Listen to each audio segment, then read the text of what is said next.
Alright guys, a little late on the video. I apologize. I've been having a fantastic day after all. Just kidding, nothing really crazy. But a little late on the video, I apologize guys. Aurora Noctis.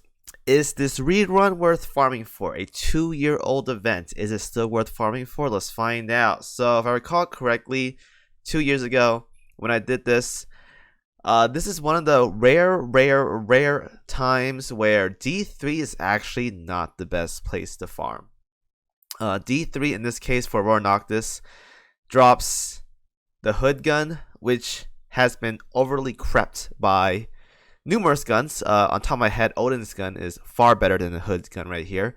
So Odin gun, if you guys don't know which one that is, I'll go ahead and tell you guys right here. The Odin gun is this gun. Wait, I never gave my New Jersey a gun. Well, we're about to give her one right here. This gun right here, or this gun right there. You get these from PR3. So these are the guns that replace hood gun.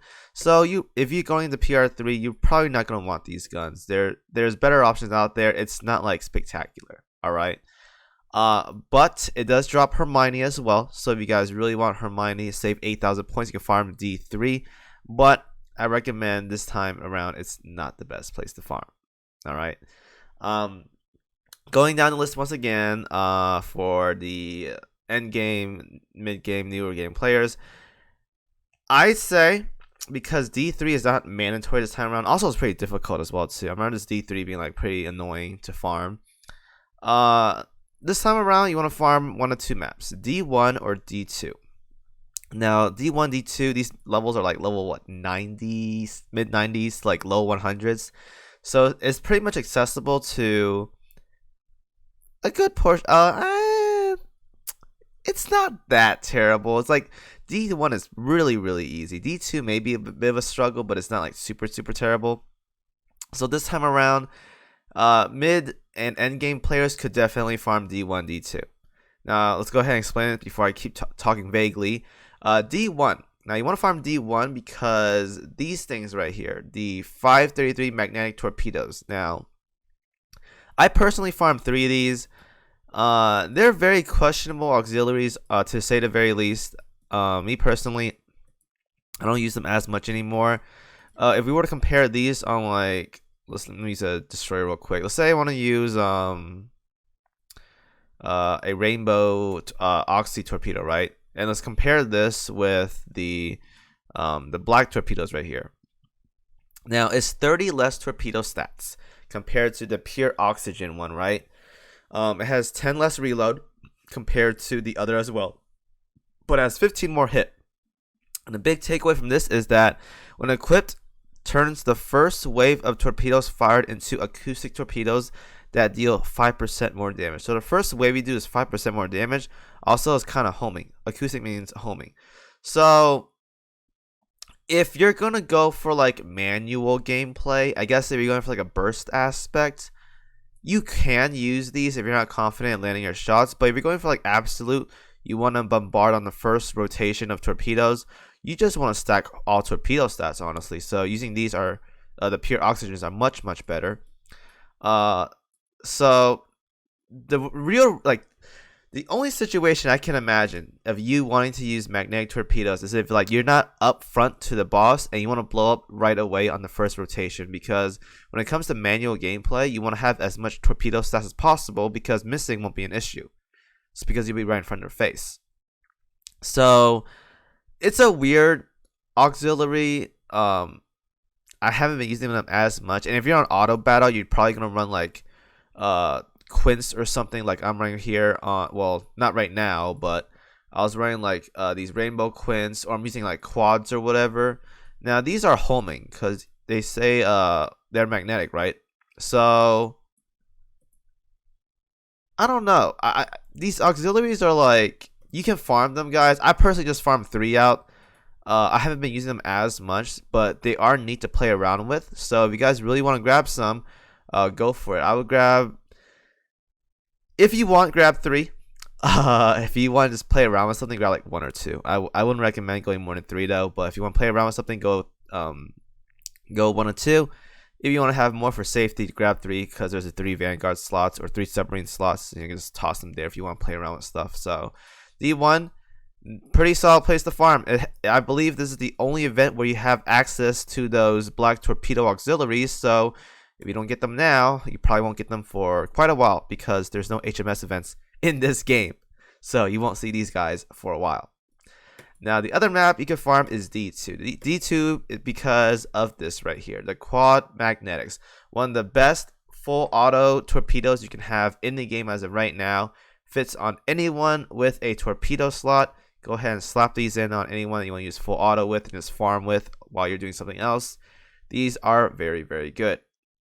So this time around, mid to end game players, if you want to farm for more quad magnetics because you can't get them from the KMS boxes that a lot of you guys should have access to. You guys can get them from these boxes right here.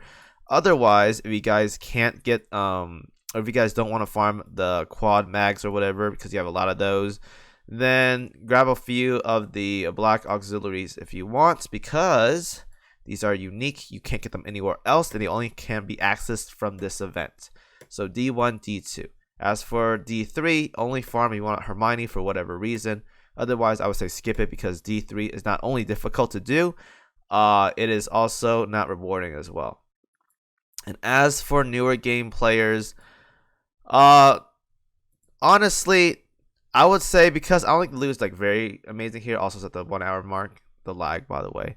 I don't think there's like a lot of good stuff here. I can go ahead and double check for you guys, but I don't think this event has like anything good in the lower stages. So because there's no good thing in the lower stages of the events, I would say just farm B3 if you guys can. But let me go ahead and double check for you guys. So B3 drops 406 MK6s, not bad. B2 meh. B1 meh. Yeah, just farm B3 guys. B3 you can get the 406 MK6, one of the best HE guns for battleships as of right now. Also, you have a chance for Hermione. So B3 for the newer players.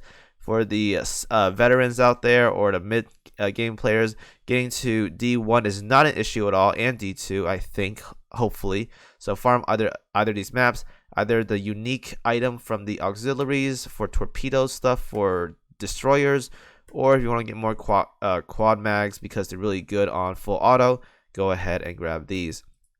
Now as for the shop rewards, simple. Sea Hornet, very good here. You can make these in Gear Labs, but they cost a lot of resources. So save yourself the effort and go ahead and buy Sea Hornets. I should do that right now. I'm gonna buy one right now. Give me that. All right. If you want more of the black mags right here, go ahead and grab them as well too. You can get access to one for free. Well, not free, but it costs a little amount of points. So go ahead and grab those. If you want more poll tickets, I highly recommend grabbing these. 5 free poll tickets. That'll save you about 10,000, or not 10,000, 7,500 coins and 10 cubes. Can't go wrong with that. Cog chips, always nice to have. SSR cat boxes. The UR prints, I believe these are PR3 only. Yeah, so PR2 or PR3 if you need those. And then the essentials as usual if you need them or for whatever reason just want to grab something, right? As for milestone rewards, so they have some of the free poll tickets in here. If you want to utilize those, go ahead and farm that up to whatever the cap is. I believe it's 9,000 is the last one. Otherwise, I'd say if you guys want to do the bare minimum, 15k to get the 500 cog chips, or if you want to push a little bit harder, go 25k for the 2 extra PR2 or PR3 DR ship prints. So 15k or 25k, it's up to you guys. So good luck farming, guys. It's a 1 week event.